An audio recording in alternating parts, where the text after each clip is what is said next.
As a fresher दिमाग में क्या चलता है, मैं एक फ्रेशर हूँ, अगर मैं इंटरव्यू देने जा रहा हूँ तो मैं ये सोचूंगा कि यार किसी भी तरीके से मुझे जॉब लेनी है, मुझे इंटरव्यू को इम्प्रेस करना है। लेकिन दिमाग में बहुत सारे सवाल होते हैं। अब उसमें बहुत बड़ा रोल प्ले करता है कॉन्फिडेंस आपका। सारी तैयारियां एक तरफ और कॉन्फिडेंस एक तरफ, ठीक है।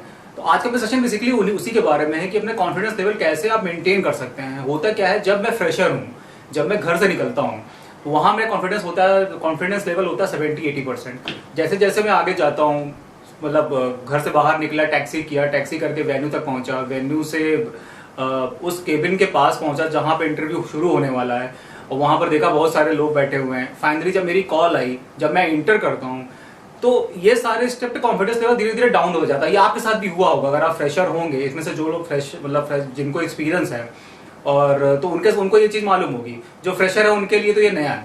तो जब आप इंटर करते जाएंगे तो कॉन्फिडेंस लेवल धीरे धीरे डाउन होते जाता है, 70, 60, 50, 40। पता लगा अंदर जाते जाते सिर्फ 25% बचता है।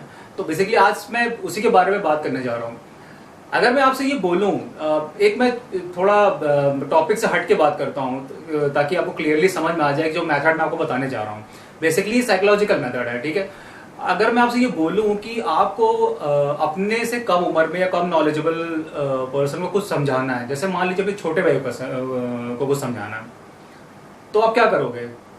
जहां मैंने ये बोला कि आपको अपने छोटे भाई को कुछ समझाना है, आपका दिमाग अलग तरीके से सोचने लग जाएगा, कॉन्फिडेंस लेवल एकदम बदल जाएगा, आपके दिमाग में ज्यादा थॉट्स आएंगे, आपके एनर्जी बूस्टअप हो जाएगी। तो आप ये सोचोगे यार छोटा भाई इसको तो मैं समझा ही लूंगा, या कोई मुझसे कम नॉलेज में है उसको तो मैं समझा ही लूंगा। आप एकदम हावी हो जाओगे उसके ऊपर, ठीक है। आप वो चीज भी समझा जाओगे जिसकी आपको बहुत ज्यादा जानकारी नहीं होगी। ऑब्वियसली बिल्कुल नहीं तो बात एकदम अलग है, लेकिन अगर ज्यादा जानकारी नहीं है तो भी आप उसको समझा ले जाओगे।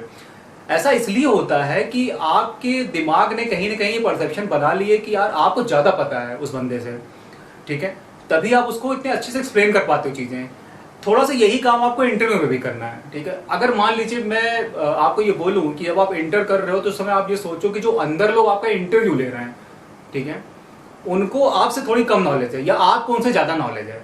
ये सिर्फ मैं सोचने के लिए कह रहा हूँ, ऐसा एग्जैक्टली में कुछ होने नहीं जा रहा, ठीक है। लेकिन आपके दिमाग थोड़ा सा प्रोग्राम करना है। देखिए आपके पास सारी चीजें हैं, आपको पता है कि कैसे परफॉर्म करना है, आपको पता है कि क्या क्या क्वेश्चंस आपसे पूछे जा सकते हैं। आपने बढ़िया ड्रेस पहनी हुई है, ठीक है, एकदम पूरा साफ सफाई से आप आए हैं वहां पर, आपने बहुत सारी तैयारियां भी की हुई है, फाइल वगैरह सारी चीजें प्रिपेयर्ड है, ठीक है। ये सारी चीज जरूरी है। लेकिन अब बात सिर्फ कॉन्फिडेंस की आती है, तो आपको क्या आपके दिमाग को थोड़ा सा प्रोग्राम करना है। प्रोग्राम ऐसे करना है कि जब आप वहां पर जाएं, ठीक है, जब एंटर करें तो आप ये सोचें कि आपको उनसे ज्यादा पता है। ये क्या करेगा, जैसे ही आपने दिमाग में सोचा कि आपको उनसे ज्यादा पता है, आपका दिमाग अलग तरीके से सोचने लग जाएगा। लाइक आप ये समझेंगे कि आपको ज्यादा पता है तो आपको ज्यादा अच्छे से बताना है। अगर आपको ज्यादा अच्छे से बताना है तो आपको ज्यादा चीजें समझनी होंगी, ज्यादा जल्दी जल्दी थॉट्स आने पड़ेंगे अपने दिमाग में, ठीक है। तो दिमाग बड़ा मतलब मजेदार चीज है। अगर अपने दिमाग को आप प्रोग्राम करना सीख गए, सिर्फ मैं इसी सिचुएशन की बात नहीं कर रहा हूँ, मैं सारी सिचुएशन की बात कर रहा हूँ। अगर आप अपने दिमाग को प्रोग्राम करना सीख गए तो सारी चीजें ऑटोमेटिक होती चली जाएंगी, ठीक है। जैसे ही आपने सोचना शुरू किया, ज्यादा थॉट्स आने लगे, ज्यादा आप कॉन्फिडेंस फील करने लगे, आपकी आंखों में अलग सी लाइट आ जाएगी, ठीक है। तो इसका सारा पॉजिटिव इफेक्ट पड़ता है आपके इंटरव्यू जहां पे आप दे रहे हैं। लेकिन ये आपको सिर्फ थोड़ी देर के लिए ऐसा कर रहा है। अगर ये आप बार बार करेंगे तो ये निगेटिव में चला जाएगा, ठीक है। तो जब ये चीजें आप करते हो तो आपका थॉट प्रोसेस बिल्कुल ही अलग होता है और इंटरव्यूअर आपको उसी तरीके से देखता है, ठीक है। क्योंकि ये सिर्फ आपको पता है कि आपने ऐसा सोचा है कि आप ज्यादा जानते हो, ठीक है। ये मतलब आपकी बॉडी लैंग्वेज बदलने के लिए है, ठीक है। तो जैसे जैसे आप इस प्रोसेस में आगे बढ़ते जाओगे, जैसे जैसे आप चीजें एक्सप्लेन करते जाओगे, उतने ही अच्छे से आप एक्सप्लेन करोगे, उतने ही अच्छे से आप किसी भी विषय को बताओगे इस पर्टिकुलर इंटरव्यूअर को, ठीक है। तो जो लोग इंटरव्यू ले रहे हैं वो डेफिनेटली आपसे इंप्रेस होंगे। और ये मेथड बेसिकली मतलब फ्रेशर्स के लिए ज्यादा काम करता है। जिनको अनुभव है, जिनको एक्सपीरियंस है, उन्हें सब पता है, उन्हें सारे नुएंसेस मालूम है, वो आराम से बीट कर सकते हैं इंटरव्यू, ठीक है।